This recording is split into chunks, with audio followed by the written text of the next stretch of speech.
Your sir. सो हम इससे पहले प्रीवियस सेशन में हम बात कर रहे थे different types of the law जो हैं, जो हेल्थ एंड सेफ्टी को मैनेज करने के लिए हमें ग्लोबल लेवल पे मिलते हैं और जो प्रैक्टिस हो रहे हैं वर्ल्ड वाइड। अब उसमें मुख्तलिफ एरियाज में फिर मुख्तलिफ किस्म के लॉज मौजूद हैं। कहीं पे पर्सपेक्टिव टाइप का जो लॉ है उसको ज़्यादा फोकस किया जाता है। कहीं पे ये जो दूसरी टाइप है जिसको हम गोल सेटिंग लॉ कहते हैं, उसकी ज़्यादा इन्फोर्समेंट होती है। तो डिपेंड करता है ये एरिया और कंट्री के ऊपर। तो अब दूसरी जो टाइप ऑफ लॉ है उसको कहते हैं गोल सेटिंग लीगल मॉडल। ठीक है। इसमें क्या होता है कि अगेंस्ट दैट, कि जिसमें पर्सपेक्टिव लॉ में गवर्नमेंट ही सब कुछ आपको बताती है और आपको कहती है कि आपने ऐसे करना है और ये करना है। ठीक है ना, यानी वो आपको डायरेक्शन लिख के बताती है, जैसे स्टैंडर्ड्स होते हैं, हमारे कवानीन होते हैं, एक्ट ऑफ पार्लियामेंट जिनको हम कहते हैं। लेकिन ये जो गोल सेटिंग लॉ होती है ना, इसमें आपको जनरल एक मतलब है कि एक ऑब्जेक्टिव दिया जाता है। मैं आपको ना एक कॉमन सी एग्जांपल से इन दोनों का फर्क समझा देता हूँ। मिसाल के तौर पे आपने लाहौर से आना है इस्लामाबाद। ठीक है ना। तो आपका जो मेन गोल है, जो पर्सपेक्टिव लॉ होगा ना, पर्सपेक्टिव लॉ के तहत आपको जो है ना, मतलब आपकी गवर्नमेंट समझ ले, आपके घर वाले, वो आपको मतलब पूरी डायरेक्शन देंगे कि आपने लाहौर से इस्लामाबाद किस तरह जाना है। वो आपको एक एक चीज़ बताएंगे कि आपने मतलब है कि फ़लाँ गाड़ी पे जाना है, ट्रेन पे जाना है या जहाज़ पे जाना है। ठीक है ना। और श्योर उसके सर। बाद आपको वो डायरेक्शन भी साथ साथ देंगे कि फ़लाँ जगह पे आपने स्टे करना है और इतने बजे आपने निकलना है और इतने बजे वहाँ पे पहुँचना है। ठीक है ना। मतलब उसमें आपकी अपनी इंटरवेंशन और प्लानिंग का रोल इतना ज्यादा नहीं होता, उसमें मार्जिन नहीं होता, फ्लेक्सिबिलिटी नहीं होती। और उसमें फिर साथ आपको अगर फोर्स कर दिया जाए कि भाई अगर आप इतने टाइम पे आप नहीं पहुंचे अपने ऑब्जेक्टिव के ऊपर, यानी इस्लामाबाद नहीं पहुंचे, तो आपको ये सजा दी जा सकती है। ठीक है ना। तो इसमें फिर आपके ऊपर एक खौफ तारी हो जाता है कि यार मैं जो है ना, मतलब इसका फायदा भी होता है कि मतलब टाइम से उठूं, टाइम से मतलब तैयार होके निकलूं, थोड़ा मार्जिन रख के निकलूं, ये ना हो रास्ते में गाड़ी खराब हो जाए, कोई मौसमी हालात खराब हो जाएं, मैंने आगे मीटिंग अटेंड करनी है, तो मतलब टाइम से मैंने पहुंचना है, ना पहुंचा तो ये नुकसान हो जाएगा। इसको कहते हैं हम पर्सपेक्टिव लॉ। जबकि जो गोल सेटिंग लॉ होता है ना, उसमें टारगेट वही है आपका। मतलब आपको कहा जाता है जी आपने इस्लामाबाद पहुंचना है। ठीक है ना। अब इस्लामाबाद पहुंचना है आपने, और मिसाल के तौर पे आपको टाइम भी बता दिया जाता है जी कि फलां टाइम से पहले आपने पहुंचना है, लेकिन उसकी प्लानिंग आपके ऊपर छोड़ दी जाती है। वो आपको कहा जा आपको मतलब गाइड इसमें में नहीं किया जाता कि आप फलां गाड़ी लें, फलां से फलां रोड पे सफ़र करें, फलां जगह पे इतना रुकें, फलां पे ना रुकें। वो आपके ऊपर है, आपके प्रोगेटिव है, आपका डिस्क्रिशन है कि आप हवाई जहाज़ में जाएं, आप मतलब आखिरी वक्त में उठें। ठीक है। आप नहाए बगैर निकल लें, आप खाए बगैर निकल लें। ठीक है ना। तो सर ये लास्ट वाली बात आपने एज पर वेदर कंडीशंस की है। बिल्कुल ऐसे ही है। Exactly exactly. तो गोल सेटिंग ला के अंदर, लेकिन गोल वही है। देखिए गोल में फर्क नहीं आया, ऑब्जेक्टिव में फर्क नहीं आया आपका। लेकिन एक में आपको स्ट्रिक्ट इंस्ट्रक्शन दी जाती हैं और एक में आपको फ्लेक्सिबल किया जाता है। अब मिसाल के तौर पे आपको अगर मैं पूछूं कि आप किस लॉ के साथ ज्यादा इजी फील करते हैं, ये जो पर्सपेक्टिव लॉ में आप मतलब इन दैट सेंस के जो आपने ऑब्जेक्टिव अचीव करना है, दोनों में आपने अचीव करना है। ठीक है ना। तो किस में ज्यादा आसानी होगी आपको अचीव करने में? Sir goal setting is better than perspective. Perspective law. Yes. ठीक है ना। बिल्कुल ऐसा ही है। इसके अंदर ये मतलब एक फ्लेक्सिबिलिटी मौजूद होती है कि आप अपने अपनी प्लानिंग खुद करें, लेकिन टास्क वही है। देखिए टास्क दोनों में एक ही है। उसमें भी टास्क यही है कि आपने इस्लामाबाद पहुंचना है और इतने बजे पहुंचना है, इसमें भी टास्क यही है कि आपने इस्लामाबाद राइट सर। पहुंचना है और इतने बजे। लेकिन ये इसी तरह हेल्थ एंड सेफ्टी के अंदर भी ये दोनों लीगल मॉडल्स काम करते हैं। कुछ कंट्रीज ऐसे हैं जहाँ पे ये पर्सपेक्टिव ला के जो लीगल मॉडल है वो ज़्यादा इन्फोर्स किए जाते हैं। कुछ ऐसे हैं, आगे हम इसकी मिसाल भी लेते हैं। मैं आपको मिसाल भी श्योर। बताता हूँ इसकी, कि ये जैसे मतलब है कि फैक्ट्रीज एक्ट है यूके का, 1974 से पहले का बना हुआ। ये बेसिकली पर्सपेक्टिव लॉ की एक मिसाल है। ठीक है ना। इसमें आपको हर चीज़ बताई जाती है इस लॉ के अंदर कि फैक्ट्री के अंदर जो काम हो रहे हैं, specific safety measures in factories such as installation of the guards and machinery and detail provisions for the ventilation lighting and sanitation. मतलब जो टॉपिक भी इस एक्ट के अंदर, इस कानून के अंदर एड्रेस हुआ है ना, उसमें हर चीज़ आपको बताई जाती है कि भाई लाइटिंग इस टाइप की होनी चाहिए, इतनी लेंथ होनी चाहिए उसकी, इतनी विड्थ होनी चाहिए, इतनी करंट उसमें से गुजरनी चाहिए, वेंटिलेशन का ये सिस्टम जो है ना आपने इंस्टॉल करना है। मतलब वो जो स्टैंडर्ड है स्पेसिफिकली, उससे आप हट नहीं सकते, ठीक है ना। इसमें कंडीशन सख्त होती हैं। It explicitly outline what employees need to do to comply with the law, ठीक है ना।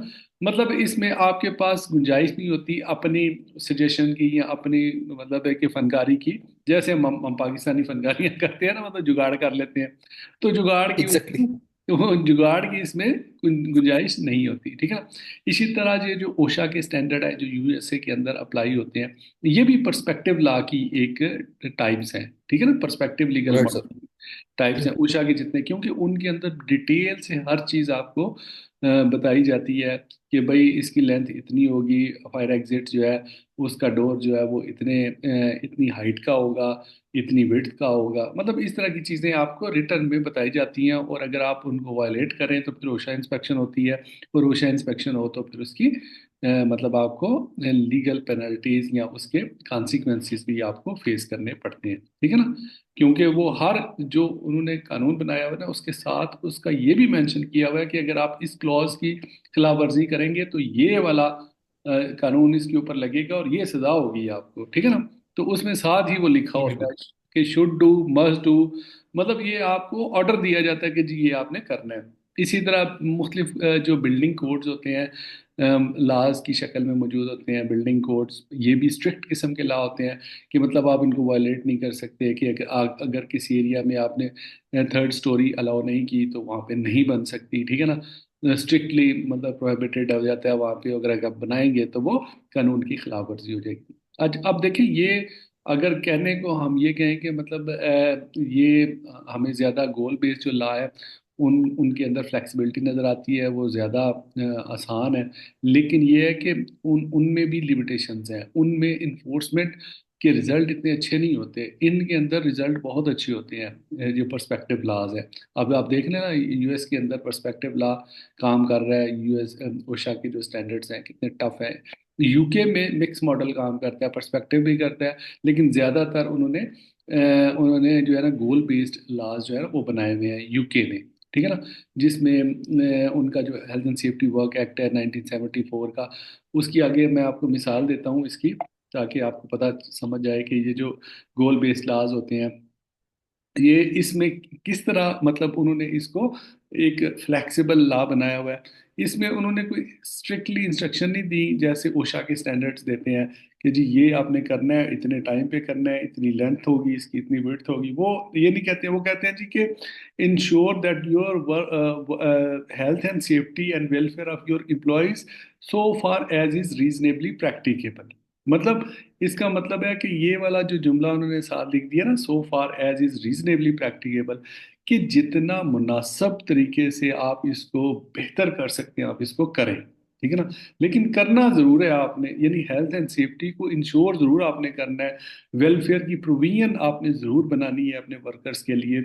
लेकिन ये आपके ऊपर छोड़ दिया जाता है कि जी आप मसलन ओशा अगर आपके कहेगी ना कि आपने एम्प्लॉयज की वेलफेयर करनी है, तो वो साथ साथ आपको ये भी कहेगी कि ये करनी वेलफेयर करनी कैसे है। मतलब उनको इस तरह का आपने ड्रेस देना है, इस तरह के रूम बना के देने हैं, इस तरह के वॉशरूम बना के देने हैं, इस तरह के जो है ना वो वॉश बेसिन बना के देने हैं, इस तरह की उनकी जो खाने पीने का एरिया है वो इस तरह का होना चाहिए। लेकिन ये जो गोल बेस्ड लॉ होते हैं ना, ये आपको ये नहीं कहते कि भाई इस तरह का बाथरूम होना चाहिए, इस तरह की बिल्डिंग। वो ये कहते हैं जी कि आप as far as reasonably practicable, मतलब इतनी वेलफेयर उनको प्रोवाइड करें जिसमें वो तंगी महसूस ना करें। अगर आप उनको मतलब है कि मतलब खुश महसूस करें, ऐसा माहौल दें आप उनको, ऐसी फैसिलिटीज प्रोवाइड करें जिसमें वो फील करें कि यार यहाँ पे हमारी हेल्थ को या सेफ्टी को कोई किसी किस्म का खतरा नहीं है। तो ये आपके ऊपर छोड़ दिया जाता है कि आप किस तरह उसको अचीव करते हैं। तो यूके का जो health and safety at work act है, इसके अंदर ये शिक मौजूद है as far as reasonably practicable. इसी तरह जो यूएसए का जो एक्ट है 1971 का, हालांकि उनके जो स्टैंडर्ड्स हैं वो बड़े स्ट्रिक्ट हैं, वो पर्सपेक्टिव लॉ में आते हैं, लेकिन उनका जो मेन जो लॉ है 70s का, 1971 का ओएसएच एक्ट, उसके अंदर एक क्लॉज मौजूद है जिसको जनरल ड्यूटी क्लास कहते हैं। और उसमें वो कहते हैं the general duty clause requires employees to provide a work place free from recognised hazard that are causing or are likely to cause death or serious form physical harm. मतलब थोड़ी सी flexibility उन्होंने इसमें रख दी है कि आपकी जो मतलब है कि वर्क प्लेस है ऐसे हैजर्ड्स और रिस्क से फ्री होनी चाहिए जो रिकग्नाइज्ड हो, मतलब जिनको आप आइडेंटिफाई कर सकते हैं। मतलब एक चीज आपके बियॉन्ड कंट्रोल है, मिसाल के तौर पे कोरोना फैल गया आपके मुल्क के अंदर, कोरोना वायरस फैल गया, वो यस। आपके कंट्रोल में तो नहीं है ना, मतलब वो, मतलब उसकी अगर अगर आपकी ऑर्गेनाइजेशन में भी उसका असर हो जाता है, लोग कोरोना के विक्टिम हो जाते हैं वायरस के, तो आपको as a health and safety manager आपके ऊपर उसकी जिम्मेदारी नहीं आती, क्योंकि वो रिकग्नाइज्ड हैजर्ड नहीं है, क्योंकि वो एक ग्लोबल हैजर्ड है। और एक वो मतलब है ग्लोबल जो मतलब वबा आई है उसके जरिए फैला है, तो उसमें आपका कंट्रोल नहीं है। इसलिए ऊषा का जो जर्नलिस्टी का जो एक लॉ है उसके अंदर ये शिक मौजूद है कि आप रिकग्नाइज्ड हैजर्ड्स को कंट्रोल करें, मतलब एक ऐसा हैजर्ड जिसका आपको पता ही नहीं है या आपके व्यू में ही नहीं है ये चीज़, मतलब आपकी कैपेसिटी से ह्यूमन कैपेसिटी, मिसाल के तौर पे आपके फैक्ट्री के अंदर कोई ऐसा केमिकल है जिसके अंदर कोई हैजर्ड मौजूद है, लेकिन उस केमिकल की हैजर्ड को आइडेंटिफाई करने के लिए कोई एक्सपर्ट बंदा आपके पास मौजूद नहीं है, मसलन कोई दैट्स साइंटिस्ट नहीं है, ठीक है ना। तो अब अगर उस वजह से हादसा हो जाता है तो आपके ऊपर इतनी लाइबिलिटी नहीं बनेगी, क्योंकि आपकी वो बियॉन्ड कंट्रोल था, आप उसको आइडेंटिफाई ही नहीं कर सकते थे, आपका नॉलेज ही इतना, हाँ ये ला जरूर कहता है कि आप नॉलेज गेन जरूर करें कि जो भी आपकी ऑर्गेनाइजेशन के अंदर मतलब हो सकते हैं पॉसिबल हैजर्ड्स, उनकी आइडेंटिफिकेशन करें, पॉसिबल हैजर्ड्स की। जो पॉसिबल नहीं है मतलब है कि उनके ऊपर आप अगर वायलेट करते हैं कोई चीज़ तो आपके ऊपर मतलब है बार उस चीज़ का नहीं आता। तो ये गोल सेटिंग जो लॉ होती है ना, जैसे मैंने आपको कॉमन एग्जांपल से समझा दिया कि इसमें फ्लेक्सिबिलिटी होती है, इसमें इनोवेशन हो जाती है, इसमें आपकी राय होती है। मतलब आप कोई मतलब एक मिसाल के तौर पे आप एक कमेटी है, ठीक है ना, हेल्थ एंड सेफ्टी ऑफिसर्स हैं, सुपरवाइजर्स हैं, आपके फायर सेफ्टी ऑफिसर हैं, फर्स्ट एड वाले हैं, पूरी टीम पूरा बैठा हुआ है, पूरी काबीना बैठी हुई है हेल्थ सेफ्टी डिपार्टमेंट की, आप एज ए मैनेजर वहाँ पे बैठे हुए हैं, ठीक है ना। तो मतलब है कि आप एक किसी इशू के ऊपर डिस्कस कर रहे हैं कि इसको इस तरह हल होना चाहिए, ठीक है ना। अब वो हल तो आपने करना है उसका, मतलब हल से मुराद ये है कि उसका सोल्यूशन तो आपने करना है, लेकिन उसमें फिर आपके ऊपर बाइंडिंग नहीं है कि मतलब आप अपने किसी वर्कर की राय को भी मतलब है सुन के अगर वो अच्छा सोल्यूशन दे रहा है तो उसके थ्रू भी आप उसके ऊपर इम्प्लीमेंट करके उस सिचुएशन को कंट्रोल कर सकते हैं, मतलब। लेकिन पर्सपेक्टिव लॉ में इतनी गुंजाइश नहीं होती है आपके पास, पर्सपेक्टिव लॉ में जो कानून लिखा होता है उसके मुताबिक आपने अमल करना होता है, चाहे वो कोई वर्कर आपको सजेस्ट करे या ना करे, चाहे कोई डायरेक्टर करे या ना करे, सिर्फ उस लॉ के मुताबिक ही आपको एडवाइस किया जा सकता है। और जो लीगल अटॉर्नीज वगैरह आपकी ऑर्गेनाइजेशन के अंदर मौजूद होते हैं उनका मकसद ये होता है जो कवानीन आपके ऊपर अप्लाई होते हैं आपकी ऑर्गेनाइजेशन के, वो आपको उससे आगाह रखते हैं।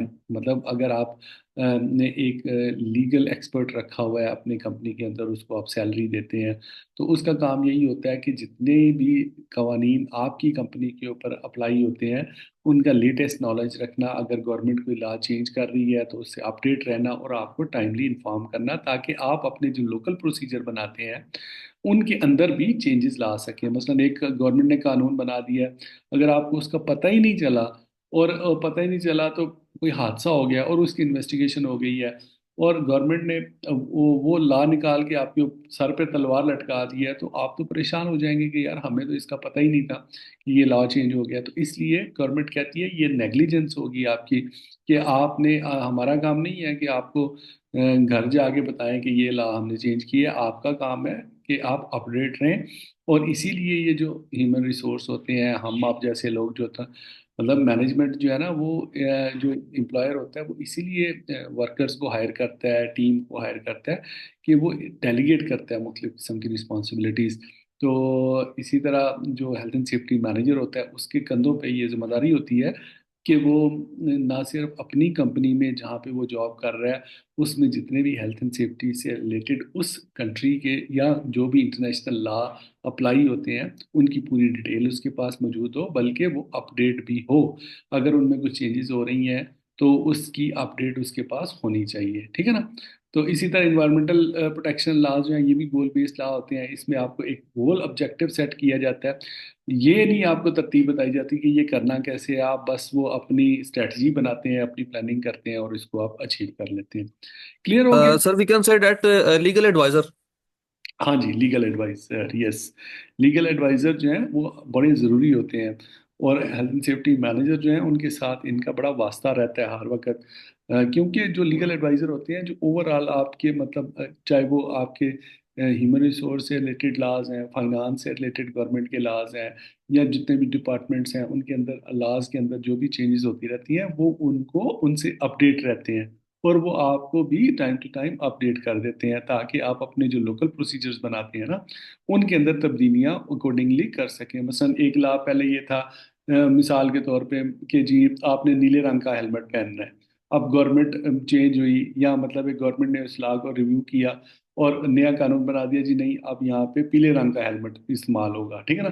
जब अगर आपको उस अपडेट का पता ही नहीं है तो आपके वर्कर वही नीले रंग का हेलमेट पहन रहे हैं, तो अगर खुदा ना खास्ता कोई हादसा हो जाता है, यहाँ गवर्नमेंट की इंस्पेक्शन हो जाती है, तो वो अगर उन्होंने देखा जी कि नीले रंग का हेलमेट पहना आपके वर्कर्स ने, तो आप तो अपनी तरफ से सही होंगे जी कि ला ही ये है कि जी नीले रंग का पहनना, लेकिन वो जब आपको नया ला जो अपडेटेड ला है वो जब दिखाएंगे आपको तो उसमें लिखा होगा जी कि ये पीले रंग का यहाँ पे पहनना है हेलमेट, ठीक है ना। तो अब वो मतलब है कि आप ये नहीं वहां पे कह सकते जी कि मुझे पता नहीं था या ये हो गया या वो हो गया। गवर्नमेंट कहती है जी कि ये नेग्लिजेंस है, नेग्लिजेंस ऑफ अवेयरनेस है, आपने क्यों नहीं अपने आप को अपडेट रखा, जो कानून चेंज हो रहे हैं उनके मुताबिक आपने अपने आप को क्यों नहीं अपडेट किया। तो अपडेट रहना लीगल एडवाइजर के through, this is the responsibility of the managers of that particular work site. Clear हो गया जी? तो अब आपको जो लॉज हैं, जो मेन टू लॉज हैं, पर्सपेक्टिव और गोल सेटिंग लॉ का डिफरेंस मेरा ख्याल है बड़े अच्छे तरीके से इंशाल्लाह ज़हन नशीन हो गया होगा। ऐसे ही है जी। इजाज मौजूद है आप? जी जी मैं सुन रहा हूँ इनफैक्ट मेरे पास एक कंप्रेसर चल रहा है, सो मैंने उसके लिए इसको जरा ऑफ किया हुआ है। मैं अच्छा, यहाँ पे हूँ सर। चले। अब हम जो मेन टू लीगल इंस्ट्रूमेंट्स होते हैं ग्लोबली उनके ऊपर हमने डिस्कस कर लिया।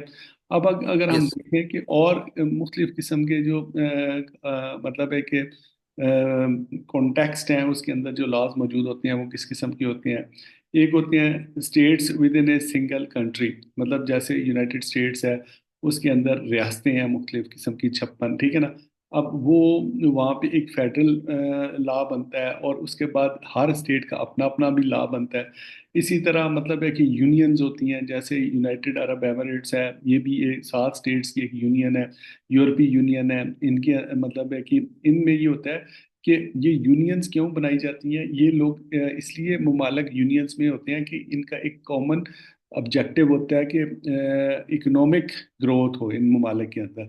तो इनके जो कवानीन होते हैं ना इनमें बहुत सारे कवानीन आपस में इंटीग्रेट कर रही होती हैं, मैच कर रही होती हैं। लेकिन इसका ये मतलब हरगिज नहीं होता कि सारे लॉ एक जैसे होते हैं। इनके अपने अपने लॉ भी मौजूद होते हैं, लेकिन बहुत सारे लॉ ये यकसां भी बनाते हैं। जैसे यूएई है, इसमें देखिए 7 स्टेट्स हैं, हालांकि वो इंडिपेंडेंट स्टेट्स हैं लेकिन वो एक यूनियन की शक्ल में रह रहे हैं, जिसको यूनाइटेड अरब एमिरेट्स, यानी लगता यही है कि एक पूरी रियासत है। हालांकि वो 7 रियासतें ऑटोनमस हैं, उनकी अपनी अपनी हैसियत है, अपने अपने हुक्मरान हैं उनके। लेकिन मतलब है उसमें एक अथॉरिटेटिव जो है वो दुबई का जो हुक्मरान होता है उसको हासिल होती है। मतलब है कि एक उन्होंने आपस में मिल के फैसला किया ना किस तरह यूनियन की शक्ल में हमने रहना है। इसी तरह यूरोपीय यूनियन है, इनके अंदर कंट्रीज हैं तो इनके अपने अपने लॉज भी मौजूद हैं। इसी तरह एक लॉ होता है फेडरल लॉ जिसको कहते हैं, कि जो आपके कंट्री लेवल पे होता है, जिस तरह ओशा है, जिस तरह लेबर लॉज हैं, जिस तरह लेबर लॉ की मिनिस्ट्रियां हैं, इनके थ्रू जो भी लॉ बनते हैं ये फेडरल लॉज कहलाते हैं। लेकिन उसके साथ साथ जो आपकी कंट्री के प्रोविंसेस होते हैं उनके अंदर भी लॉज अपने अपने मौजूद होते हैं। लेकिन जो आपका जो फेडरल लॉ होता है ना वो सुप्रीम होता है। अगर आपका कोई प्रोविंशियल लॉ उससे मतलब कॉन्फ्लिक्ट करे, तो फाइनली आपकी जो वर्डिक्ट होती है वो आपके स्टेट लॉ यानी फेडरल लॉ को अथॉरिटी समझा जाता है, प्रोविंशियल लॉ को वहाँ पे मतलब है कि फिर उस तरह अहमियत नहीं दी जाती। तो हाँ, पाकिस्तान में भी आप देखें अगर, तो पाकिस्तान में ये मॉडल है कि आपने चूंकि उधर सऊदीज में काम करना है, तो उसी वाले से अगर हम ज़्यादा बात करें तो ज़्यादा बेहतर है। सऊदीज के अंदर बेसिकली जो है ना, चूंकि एक स्टेट का कॉन्सेप्ट है वहाँ पे, एक किंगडम है वो, तो उसके अंदर एक उनकी सेंट्रल अथॉरिटीज़ हैं, उनके जो प्रोविंसेस हैं उनके पास ऑटोनॉमी कम है, बहुत कम है। उनकी जो मतलब जो नेशनल लेवल पे जो बॉडीज़ हैं वही कंट्रोल करती हैं पूरे मुल्क को। तो वहाँ पे मतलब है कि फेडरल टाइप के लॉज जो हैं वो काम करते हैं वहाँ पे। मतलब उनकी जो मिनिस्ट्री है, जैसे लेबर मिनिस्ट्री है, ठीक है ना, या ह्यूमन रिसोर्स की, अभी उन्होंने जो, मेरा ख्याल है ये ख्याल नहीं बल्कि कंफर्म है कि ये उन्होंने लेबर मिनिस्ट्री को एक नई ह्यूमन रिसोर्स डेवलपमेंट मिनिस्ट्री के नाम से जो है ना वो इमर्ज कर लिया है अभी। तो वो बिल्कुल सारे बिल्कुल। वो सारे लॉज जो है ना, अब वो ह्यूमन रिसोर्स डेवलपमेंट टाइप की जो उनकी नई एजेंसी है ना, उनके अंदर मतलब लेबर से मर्ज रिलेटेड हो रहे हैं सर। मर्ज हो रहे हैं सारे, बिल्कुल। तो वहाँ पे फिर मतलब है कि वो जो मतलब, हालांकि इवन खुद सऊदीज ने अभी तक इंडिपेंडेंट हेल्थ एंड सेफ्टी के लॉज नहीं बनाए, उन्होंने भी अपने मुख्तलिफ मिनिस्ट्रियों के थ्रू इन लॉज को इम्प्लीमेंट किया हुआ है। सऊदी इसके अंदर जो है ना, हेल्थ एंड सेफ्टी की कोई पावरफुल अथॉरिटी नहीं है, ठीक है ना। जिस तरह ओशा है यूके में या यूएसए में एचएससी है, इस तरह सऊदीज में भी अभी तक कोई central authority health and safety, लेकिन ये है कि उन्होंने अपने एक्ट्स बना लिए हुए हैं, जो अब अपनी वो रॉयल डिक्री कहते हैं उसको, रॉयल डिक्री नंबर फला फला फला, ठीक है ना, उसके थ्रू वो इन्फोर्स करते हैं, जिसको वो फेडरल लॉ कहते हैं। और वो बड़े पावरफुल लॉज होते हैं, उनके ऊपर अगर आप अमल ना करें, वो इटोनमस लॉज होते हैं, मतलब इंडिपेंडेंट लॉज होते हैं, जो पर्सपेक्टिव बेस्ड होते हैं, जिसमें आपको सख्त सजाएं भी होती हैं, ठीक है ना। तो उन लॉज के बारे में आपको जानना बहुत ज़रूरी है। अपने कंट्री के जितने भी हेल्थ एंड सेफ्टी से रिलेटेड लेटेस्ट लॉ हैं उनके बारे में आपको नॉलेज होना चाहिए। उसके बाद हम एक और, ये तो हमने बात कर ली ना, जो कि मतलब different types of the laws हैं जो उनकी हम बात कर रहे हैं। पहले हमने दो मेन लीगल इंस्ट्रूमेंट्स की बात की, पर्सपेक्टिव और गोल बेस्ड लॉ। फिर हमने बात की कि डिफरेंट जो यूनियंस होती हैं उनके अंदर जो स्टेट्स होती हैं उनमें भी, या प्रोविंसेस होते हैं उनमें भी लॉज बनते हैं, या फेडरल लेवल पे जो लॉ बनता है वो एक पावरफुल लॉ होता है। इसके अलावा मतलब है कि देखें, वो तो क्रिमिनल चार्जेस भी होते हैं ना, जो मतलब एक्ट्स के थ्रू लॉ बनते हैं। लेकिन इस तरह के भी लॉ होते हैं जिनको हम कहते हैं loss events in terms of failure in the duty of care to protect individuals and compensatory mechanism. Compensation का मैकेनिज्म भी तमाम ममालिक के अंदर ऑलमोस्ट मौजूद है। कॉम्पनसेशन क्या होती है कि अगर आपकी वर्क साइट के ऊपर किसी वर्क इशू की वजह से, मतलब वर्क प्लेस हैजर्ड या रिस्क की वजह से कोई एक्सीडेंट हो गया, इंजरी हो गई है, तो उसकी लाइबिलिटी किसके ऊपर होगी? एम्प्लॉयर के ऊपर होगी। और उस मुल्क के लॉ मौजूद हैं कि आपको कंपनसेशन पे करनी पड़ेगी उस वर्कर को जो जख्मी हुआ है, या खुदा ना खास्ता उसकी जो है ना वो। तो डिफरेंट किस्म के जो कंपनसेटरी मैकेनिज्म है वो हमारे ऑर्गेनाइजेशंस के अंदर, कंट्रीज के अंदर काम करते हैं। मसलन फाइनेंशियल कंपनसेशन आप कर सकते हैं।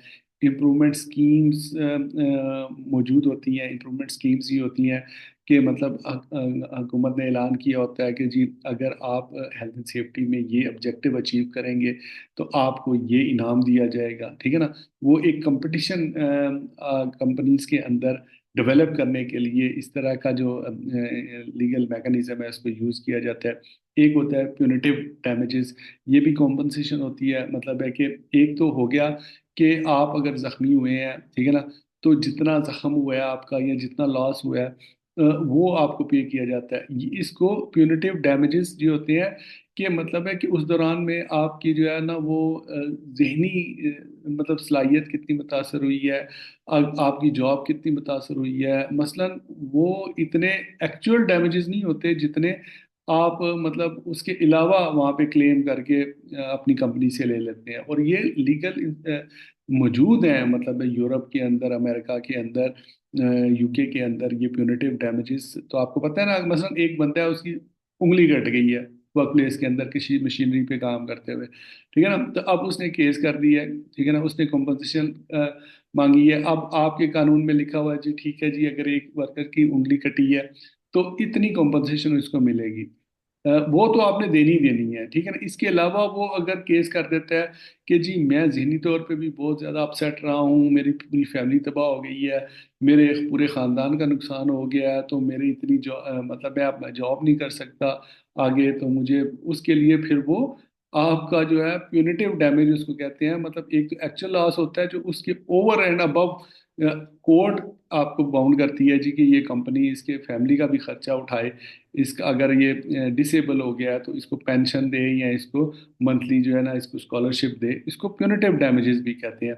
और ये सर प्यूनिटिव, निबोश IGC 3 में इसको हम इनडायरेक्ट तो नहीं कह सकते, हाँ इनडायरेक्ट उसका डायरेक्ट इम्पैक्ट होता था। हाँ बिल्कुल, उसको हम वो जो होते हैं ना इंश्योर्ड और अनइंश्योर्ड, मतलब अनइंश्योर्ड, राइट सर, बिल्कुल। डायरेक्ट लॉसेस होते हैं, एक इनडायरेक्ट लॉसेस होते हैं, ठीक है ना। जी जी। ये हाँ, उनको आप इनडायरेक्ट कॉस्ट कह सकते हैं, बिल्कुल कह सकते हैं, ये प्यूनिटिव डैमेजेस। बिल्कुल बिल्कुल तो राइट सर। इसके ऊपर कंपनसेटरी लॉ मौजूद है, मतलब ये ऐसा नहीं है कि मतलब ये कोई एहसान करती है कंपनी, कंपनी तो फंसी होती है नहीं है ना, कानून के जब शिकंजे में फंसे होते हैं ना, बिल्कुल तो करना फिर पड़ता है सर। हाँ, फिर वहाँ पे जो मैनेजर्स होते हैं ना उनकी फिर ड्यू डिलिजेंस बड़ा काम करती है। अगर आप अवेयर हैं लॉज के मतलब, अगर आपके पास नॉलेज है, तो फिर आप अपनी कंपनी को बचा भी सकते हैं, सेव भी कर सकते हैं, मुख्तलिफ लीगल प्ली लेके, मतलब है कि नॉलेज बेस के ऊपर आप कायल कर सकते हैं कोर्ट को कि जी इसका डैमेज इतना नहीं बनता जितना ये क्लेम किया जा रहा है, तो उसमें आप अगर जितने एफिशिएंट होंगे फिर उस हिसाब से आप कंपनी को फायदा भी दे सकते हैं। इसी तरह रिफॉर्म्स का भी एक, कंपनसेटरी रिफॉर्म्स का भी मतलब एलिमेंट मौजूद है। इसके अंदर आप मतलब है कि जो गवर्नमेंट होती है वो जिस तरह इम्प्रूवमेंट स्कीम्स के लिए मतलब है कि अनाउंसमेंट करती है कि जी अगर आप ये मसलन आपने जो वो कहते हैं ना कि विदाउट एनी इंसिडेंट जो आवर्स होते हैं, ठीक है ना, without loss loss and hours होते हैं, अगर आपने अचीव कर लिए इतने तो आपको मतलब है कि इतना जो है वो इनाम दिया जाएगा। इसी तरह अगर आपके मतलब है कि कोई रिफॉर्म की ज़रूरत है आपकी कंपनी में, आपके मैकेनिज्म को इम्प्रूव करने के लिए, तो गवर्नमेंट आपको उसमें कंसेशन दे देती है, लोन दे देती है। इस टाइप की स्कीम्स जो है ना वो लॉ के अंदर मौजूद है।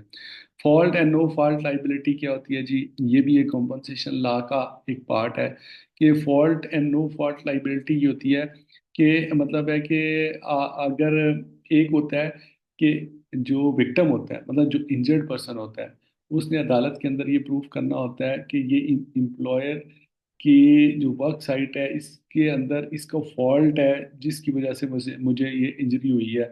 तो उसमें मतलब है कि अदालत ये देखती है कि क्या ये साबित कर पाया है और कंपनी के खिलाफ या नहीं। अगर कंपनी का फॉल्ट उसमें डिटरमिन हो जाए तो फिर कॉम्पनसेशन मिलती है उस शख्स को, विक्टिम को, जिसने केस किया होता है। लेकिन एक दूसरी कंडीशन भी मौजूद है जिसमें ये है कि आपको साबित नहीं करना पड़ता कि इस कंपनी की इस कंडीशंस की वजह से मुझे ये लॉस हुआ है, बल्कि अगर आपको लॉस हुआ है वहाँ पे और आपने ये साबित कर दिया है कि ये मुझे इस फैक्ट्री के अंदर ही या इसकी वर्किंग कंडीशन की वजह से लॉस हुआ है, तो वहाँ पे मतलब आपको वो कंपनसेशन मिल जाती है, ठीक है ना। तो इस तरह के मुख्तलिफ कॉम्पनसेशन के मॉडल जो हैं वो पूरी दुनिया में काम करते हैं। एरिया टू एरिया फिर इनके अंदर वेरिएशंस हैं, मतलब मुख्तलिफ कवानीन के अंदर, अब सऊदीज़ के अंदर जो कॉम्पनसेशन के लॉज होंगे उनमें थोड़ा फ़र्क होगा, यूएई में जो होंगे उनमें थोड़ा फ़र्क होगा, मतलब हो सकता है उनकी कॉम्पनसेशन डिफरेंट हो, इनकी कॉम्पनसेशन डिफरेंट हो। यूएसए यूके के अंदर जो लॉज हैं, मेन मकसद ये है कि ये मुख्तलिफ लीगल इंस्ट्रूमेंट्स जो हैं ये आपको as a health and safety manager पता होने चाहिए, ताकि जब आपको इनका वास्ता पड़े तो आपको पता लग जाए कि ये किस नेचर और किस किस्म का लॉ है, ठीक है जी। क्लियर है जी। Ijaz, different types of the law और लीगल इंस्ट्रूमेंट्स जो हैं इनकी ब्रीफिंग बिल्कुल आपने क्लियरली अंडरस्टैंड कर ली। जी सर, मैंने बिल्कुल कर ली है। चलें, गुड। वैसे रिकॉर्डिंग भी होगी इंशाल्लाह, इससे भी आपको फ़ायदा होगा जब आप इसको रिव्यू करेंगे। तो हमारा जो दूसरा लेसन है, the purpose of enforcement. Enforcement क्या होती है? कानून को इम्प्लीमेंट करना।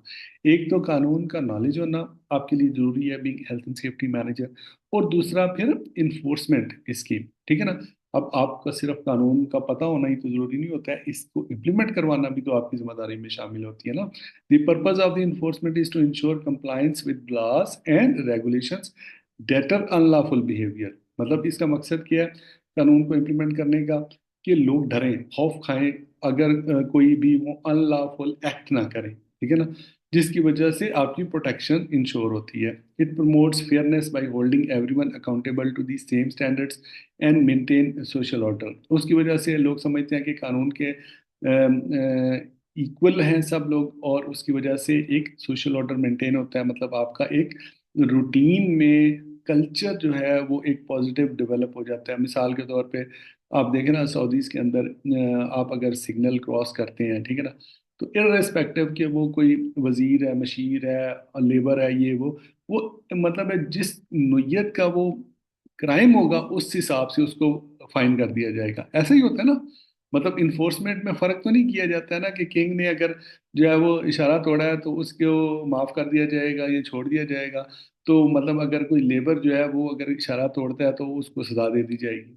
ऐसा तो नहीं होता ना, क्योंकि जो ये मतलब है कि इस तरह जो लॉज होते हैं ना, इनका मकसद यही होता है कि एक सोशल ऑर्डर को मेंटेन करना जिसमें कानून की नज़र में सब बराबर हो, ठीक है ना।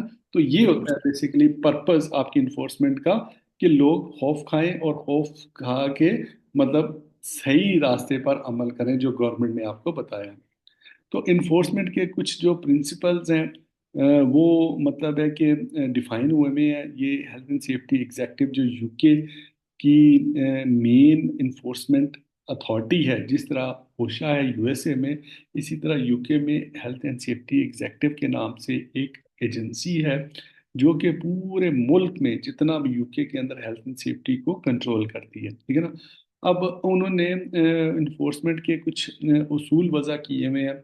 वो कहते हैं जी कि जब आप इन्फोर्समेंट करते हैं कानून को, तो एक तो प्रिंसिपल ये है, प्रोपोर्शनैलिटी को देखें। प्रोपोर्शनैलिटी क्या होती है कि आपका जो कानून आप नाफिज कर रहे हैं ना, और उसके अगेंस्ट जो मतलब आपको आउटपुट मिल रही है, क्या उनके अंदर कोई प्रोपोर्शन भी है या नहीं। मतलब आपने ड्रावा ज्यादा दिया हुआ है, ठीक है ना, अमल उसके ऊपर काम हो रहा है, और वो एक दूसरे के प्रोपोर्शनल नहीं है। मतलब जितना जितना कानून सख्त है, उस जितना आपने जुर्माना किया, क्या उस हिसाब से आप उससे फायदा भी कोई हो रहा है आपको या नहीं हो रहा। तो प्रोपोर्शनैलिटी का जो उसूल है इन्फोर्समेंट के दौरान में, वो मद्देनजर रखना चाहिए। फिर ये है कि कंसिस्टेंसी होनी चाहिए लॉज के अंदर। ये नहीं है कि मतलब जब आप इन्फोर्स करें तो एक वक्त में आप एक लॉ को एक तरीके से इन्फोर्स करें, दूसरे वक्त में दूसरे तरीके से कर लें। मतलब उसमें आपकी अपनी जो है ना वो बीच में दखलंदाजी नहीं होनी चाहिए, कंसिस्टेंट होना चाहिए। अगर आपने इस्लामाबाद में एक लॉ इम्प्लीमेंट किया है तो लाहौर में भी लॉ उसी तरह इम्प्लीमेंट होना चाहिए।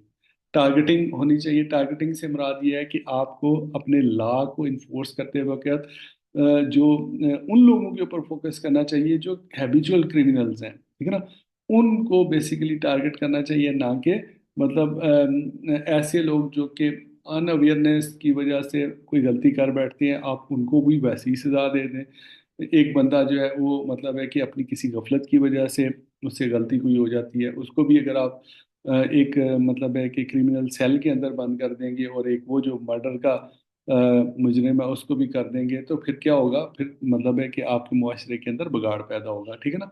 तो टारगेटिंग प्रॉपर होनी चाहिए जब आप इन्फोर्स करते हैं। ट्रांसपेरेंसी होनी चाहिए जब आप कवानीन को इन्फोर्स करते हैं। मसलन ट्रांसपेरेंसी का मतलब ये है कि अगर आपकी फैक्ट्री में ये बंगाली वर्कर भी काम कर रहे हैं, पाकिस्तानी वर्कर भी काम कर रहे हैं, और इंडियन वर्कर भी काम कर रहे हैं, ठीक है ना, तो आप क्या करें? आप कहें यार पाकिस्तानी तो मेरे भाई हैं, इन्होंने गलती करी यार, खैर है छोड़ दो यार। इंडियन वर्कर आपके सामने आ गया, तेरी ऐसी तैसी, तू तो मेरा दुश्मन बोल के ना, चाहे उसने गलती काम की होगी लेकिन आप उसको तुन दें, तो ये ट्रांसपेरेंसी नहीं होगी आपकी इम्प्लीमेंटेशन में, ठीक है ना।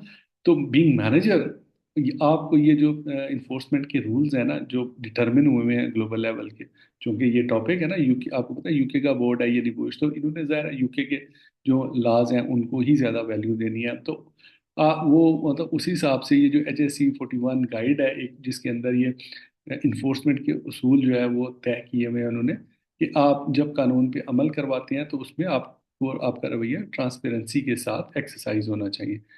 अकाउंटेबिलिटी मतलब आप किसी ना किसी को जिम्मेदार ठहराएं कानून के आगे। मतलब है कि जब आप मतलब है कि आपके मतलब ऑर्गेनाइजेशन के अंदर अगर आपने किसी से सुपरविजन करवानी है तो उसको आप ट्रेनिंग भी दें, ठीक है ना, उसको प्रॉपर उसकी जिम्मेदारी भी उसके कंधों पे डालें, ठीक है ना, और उसको ये बताएं कि भाई आप अकाउंटेबल हो इस चीज़ के। अगर आप अपनी जिम्मेदारी, आप अपनी ड्यूटी प्रॉपर तरीके से अदा नहीं करेंगे जो आपको बताई जा रही है, तो आपके अगेंस्ट भी एक्शन हो सकता है। तो जो जिम्मेदारी उसकी अकाउंटेबिलिटी भी होनी चाहिए। तो ये जो मतलब प्रिंसिपल्स हैं इन्फोर्समेंट के दौरान आपको मद्देनजर रखना चाहिए। जी। जी सर इजाज़त। ट्रांसपेरेंसी, ट्रांसपेरेंसी जो है वो इक्वालिटी में आती है फिर? हाँ बिल्कुल इक्वलिटी में आती है। मतलब आप इक्वली ट्रीट करेंगे, मतलब ट्रांसपेरेंट होके लॉ को इम्प्लीमेंट करेंगे, ना कि मतलब उसमें आप अपनी पर्सनल ओपिनियन को बीच में ऐड कर लेंगे, या मतलब आप किसी की तरफ बाइसनेस करेंगे। ट्रांसपेरेंट तरीके से लॉ को इन्फोर्स करें, ठीक है, और सर, इक्वलिटी। और सर HSC 41 ये कोड है या गाइड है, ये सर आप क्या बता गाइड रहे थे बुक है, 41? HSC 41 गाइड बुक है। ये पीडीएफ में मौजूद है। HSC आप गूगल पे सर्च करेंगे आपको मिल भी जाएगी। तो ये एक मतलब है कि, और इस तरह इसके HSC 41 के रिलेटेड ये जो इन्फोर्समेंट के प्रिंसिपल्स हैं इनके इससे रिलेटेड सवाल आ चुके हैं अपनी पोस्ट डिप्लोमा में, और मैं इनको कर चुका हूँ 2-3 दफा ये ओके, सवाल इससे रिलेटेड थैंक आए। You sir. ठीक है ना। तो जी इसलिए जी। इसको अगर आप डाउनलोड कर लेंगे, मैं बल्कि उसमें भी डाल दूंगा, LMS के अंदर भी इस गाइड बुक को भी डाल देंगे। तो इसको आप अपने थोड़ा टाइम में देखिए, आप इसको इंटरेस्ट लेके, मतलब आप इस सब्जेक्ट को ना जब इंटरेस्ट लेके पढ़ेंगे ना आपको बड़ा मजा आएगा। आप समझेंगे जैसे कोई, आप कोई बड़ा अच्छा नावल पढ़ रहे हैं, बड़ी अच्छी स्टोरी पढ़ रहे हैं, मतलब आप इसके अंदर इंटरेस्ट पैदा करें, फिर आपको बर्डन नहीं लगेगा, फिर आपको मजा आएगा इसको पढ़ने का। और आपकी फीलिंग ये होनी चाहिए कि यार ये कितना अच्छा मैं काम करूंगा अगर मैं इन चीज़ों को सीख लूँ, तो मैं कितने लोगों की जान बचा सकता हूँ, कितने लोगों की मतलब मैं जिंदगियां बचा सकता हूँ जहाँ पे भी मैं एज ए मैनेजर काम करूंगा। और अगर मैं ये नहीं सीखता तो मेरी नेग्लिजेंस की वजह से, अगर फर्ज करो किसी तरीके से मैनेजर बन भी जाता हूँ एड़ियाँ रगड़ के या सिफारिशें करवा के, तो अगर मैं नॉलेज गेन नहीं करता तो कितने लोगों का नुकसान हो सकता है वहाँ पे, क्योंकि मेरे पास अपडेटेड लर्निंग नहीं होगी, नॉलेज नहीं होगी, स्किल नहीं होगी। तो मेरी नेग्लिजेंस की वजह से, हालांकि मैनेजर तो मैं हूँगा, जिम्मेदारी तो मेरी है ना वहाँ पे, लेकिन मुझे पता नहीं है कि मेरी क्या जिम्मेदारी है, तो उससे फिर आप मतलब कंट्रोल आपका लूज होगा, कंट्रोल प्रॉपर नहीं होगा। तो इसलिए इसको इंटरेस्ट के साथ सीखें। ठीक है जी। सो श्योर सर, मेरा ये शौक है। और NVQ सर करने के बाद वंस अगेन 6 की तरफ आना, उसका सर यही पर्पस था जो आपने ऑलरेडी बयान कर दिया है कि मतलब कुछ डिलीवर कर सकें, आप अपने काम के बारे में जान सकें। यस, यस, बिल्कुल इंशाल्लाह ताला इसमें आपको सीखने का मौका मिलेगा। और मेरा तो जी आपको जी। पता है ना स्टाइल ऐसा है कि मैं आपको इस तरीके से समझाता हूँ चीज़ें कि आपको आसानी से वो चीज़ें समझ आ जाती हैं, ठीक है ना। बेशक। मतलब चाहे वो आपको एक एग्जांपल से समझ आए, चाहे आपको 10 एग्जांपल्स मुझे देनी पड़े, चाहे मुख्तलिफ तरीकों से, मुख्तलिफ स्ट्रेटजीज से आपको समझाना पड़े, मतलब जिस तरह का लर्नर होता है मैं उसी हिसाब से उसके ही मतलब माइंड सेट को रीड करके उसके मुताबिक उसको अंडरस्टैंड करवाता हूँ चीज़ को। और मुझे खुद उस वक्त तक तसल्ली नहीं होती जब तक मेरा लर्नर खुद अंडरस्टैंड ना कर ले चीज़ को। अब अगर मैं आपसे जजाक। पूछूं ना, हालांकि आपने कोई रटा नहीं लगाया, कोई आपने उसको मतलब याद नहीं किया, अगर मैं आपसे पूछूं ना इजाज क्या फ़र्क है पर्सपेक्टिव और गोल बेस्ड लर्निंग में, तो आप बयान कर देंगे, उसको कर देंगे ना, मतलब आप जब एक्सप्लेन कर सकेंगे अपने वर्ड्स में उसको। उसका कॉन्सेप्ट आपने समझ लिया उसको। मतलब वर्ड्स की अहमियत नहीं होती, एक्चुअल होती है कॉन्सेप्ट की अहमियत, कि आपने, बेशक आप सर। अपने वर्ड्स का यूज करें और उस कॉन्सेप्ट को राइटली जो है ना, करेक्टली आप उसको बयान करें। ये चीज होती है, ठीक है ना। इसी बिल्कुल सर। तरह इन्फोर्समेंट का मकसद क्या है, इन्फोर्समेंट के प्रिंसिपल्स क्या है। अब मेरा ख्याल है कि अब आपको रटा मारने की इतनी जरूरत नहीं पड़ेगी, आपके जहन में कुछ चीजें वैसे ही आ जाएंगी कि यार ट्रांसपेरेंसी होनी चाहिए, इक्वलिटी होनी चाहिए, बिल्कुल प्रोपोर्शनैलिटी सर, होनी प्रोपोर्शनैलिटी होनी चाहिए, चाहिए, कंसिस्टेंसी, अकाउंटेबिलिटी। टारगेटिंग। और फिर उसके बाद जब एग्जैक्टली। आप बुक को भी थोड़ा रीड करेंगे ना, अब आप ये जो ये चैप्टर जो लेसन मैंने आपको समझा दिए ना, अब आप पढ़ेंगे तो आप देखें आपको फौरन समझ आ जाएगी इसकी पूरे टॉपिक। बिल्कुल सर, इतने इसके लंबे लंबे टॉपिक लिखे हुए हैं, लेकिन अगर समझे बगैर आप पढ़ेंगे ना, तो आप 10 दफा भी पढ़ेंगे आपके पल्ले कोई चीज नहीं पड़ेगी। ठीक बिल्कुल है। सर, वोकेबलरी ही समझ नहीं आती, वर्ड्स की जो टर्मिनोलॉजी है सर वही समझ नहीं आती। हाँ, उसका सबसे बेस्ट तरीका है, जहाँ पे आप समझ लें, आज जहाँ पे आप अटक जाए ना, मतलब उसको हाईलाइट कर लें, ठीक है ना, उसको कहीं राइट।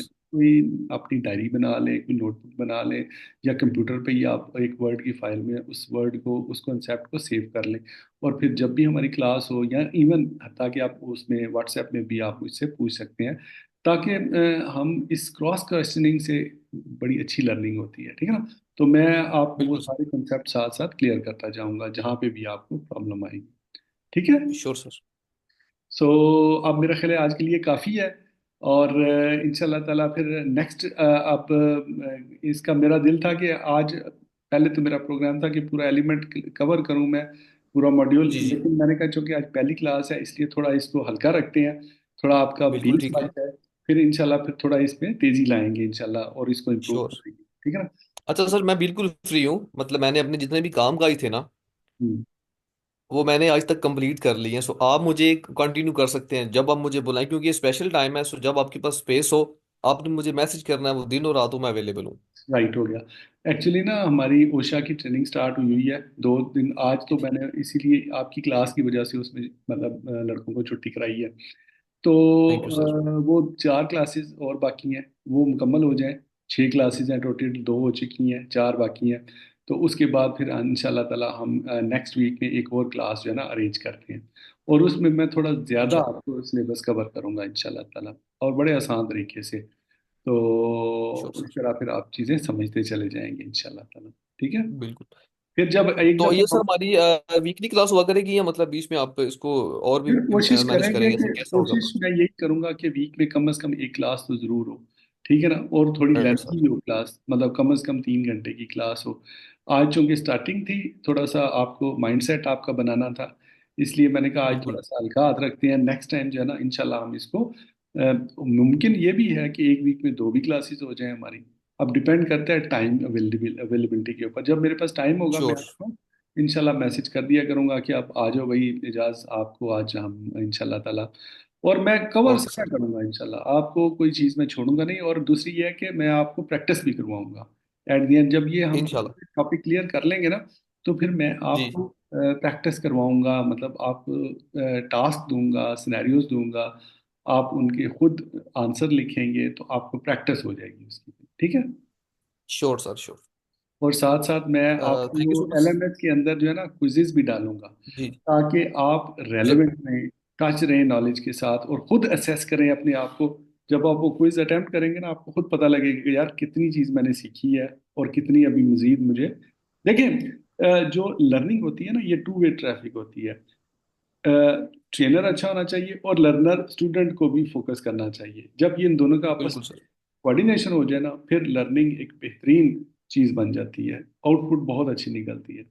लेकिन अगर एग्जैक्टली। मिसाल के तौर पे, अगर आपका ट्रेनर माठा है, लर्नर बहुत अच्छा है, तब भी रिजल्ट नहीं वो निकलता। इसी तरह अगर आपका ट्रेनर बहुत अच्छा है और लर्नर माठा है, तब भी वो रिजल्ट नहीं निकलता। तो ये दोनों ताली दोनों हाथों से बजती है, जितनी दोनों बिल्कुल जितनी सर। एफर्ट करेंगे।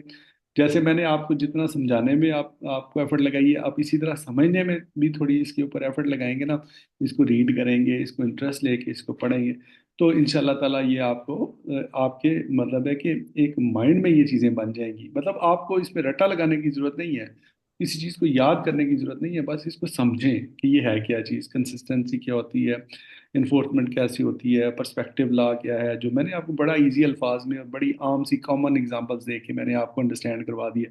अब आप, मेरा ख्याल बिल्कुल है, सर। पूरा चैप्टर भी पढ़ेंगे ना, तो आपको इंशाल्लाह ताला बहुत कम प्रॉब्लम आएगी, ज्यादा आपकी प्रॉब्लम हल हो जाएगी इंशाल्लाह। और जो कोई प्रॉब्लम थोड़ी बहुत रह जाएगी, वो अगली क्लास में हम उसकी कसर भी निकाल लेंगे, ठीक है ना।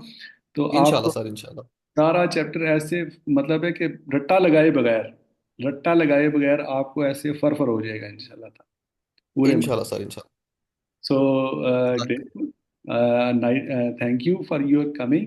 और अभी वेलकम सर। इंशाल्लाह हम इसको ऑफ करते हैं क्लास को, और श्योर सर। इंशाल्लाह हम फिर नेक्स्ट क्लास में मिलेंगे। बल्कि मेरी तो कोशिश थी वो, अच्छा उसका लड़के का क्या हुआ, वो अनायतुल्लाह क्या नाम था उसका, वो जिसने, सर आई थिंक सैफ नाम था उसका। सैफुल्लाह, हाँ उसने रजिस्टर तो किया प्लेटफॉर्म के ऊपर, लेकिन मैसेज भी उसने किया था, वो भी मेरा ख्याल है कह रहा था कि मैं डिसाइड करूंगा, बट पता नहीं फिर अभी वो शायद हो सकता है उसने रजिस्ट्रेशन के लिए आपसे कोई गाइडेंस ली थी, आपसे पूछा था कुछ? जी बिल्कुल, मैंने जहाँ से मैं खुद एनरोल हुआ हूँ वहीं से मैंने उनको लिंक दिया था, इवन कि उसको गाइड भी किया था कि इसको कंटिन्यू अभी करते हैं ताकि हमारा अगले 6 माह बचे। हाँ बिल्कुल बिल्कुल ऐसा ही है। तो पता देखिए नहीं सर, फिर डिपेंड करता है उस हर बंदे की अपनी फिर पता है प्लानिंग होती है, उस हिसाब से उसने चलना होता है। बट ये है कि मैं अपडेट लेता हूँ उससे सर। हाँ, ये होता है ना कि जब आपके एक दो तीन लर्नर हो ना, तो फिर एक ट्रेनर जी के साथ तो इंटरेक्शन होता ही होता है, आपका आपस में भी रहता है, एक दूसरे से भी आप चीजें डिस्कस करके सीख लेते हैं। बिल्कुल बिल्कुल sir. So gentleman, thank you मैं वेरी करता मच। हूँ उससे सर, टेक्स्ट करता हूँ उससे, पूछता हूँ कि यार हमने स्टार्ट की है क्लास, तो if you want to join come. Yes देखते हैं फिर क्या कहता यस। उसका फायदा पता है, थोड़ा मैं इसलिए ग्रुप को तरजीह देता हूँ, मेरा असल में जो लर्निंग का जो वो कहते हैं ना कि आउटपुट है ना, उसमें ग्रुप है। लर्निंग, जी इंटरेक्टिव लर्निंग में ज्यादा आप सीखते हैं चीजें, ठीक है ना। मसलन कोई चीजें हैं जो ट्रेनर आपको बता देते हैं, वो आप वक्ती तौर पे सीख जाते हैं, लेकिन बाद में आपके जहन से वो स्किप हो जाता है वो कॉन्सेप्ट। लेकिन आपका कोई साथी है जो आपके साथ क्लास में मौजूद था, लेकिन उसके जहन में होता है, आप उससे डिस्कस करते हैं तो वो आपको ब्रीफ कर देता है, गाइड कर देता है कि यार ये तो ये चीज़ इस तरह थी, तो उससे जो क्रॉस क्वेश्चनिंग होती है ना, इंटरेक्टिविटी जो होती है, उससे लर्निंग बड़ी अच्छी होती है, जिसको ग्रुप लर्निंग हम कहते हैं, और अडल्ट लर्निंग बिल्कुल है सर भी, ऐसी है। ठीक है ना। Right sir. तो चले, उम्मीद करते हैं कि कोई साथी आपके साथ अटैच हो जाएगा, तो आप की लर्निंग और आसान हो जाए।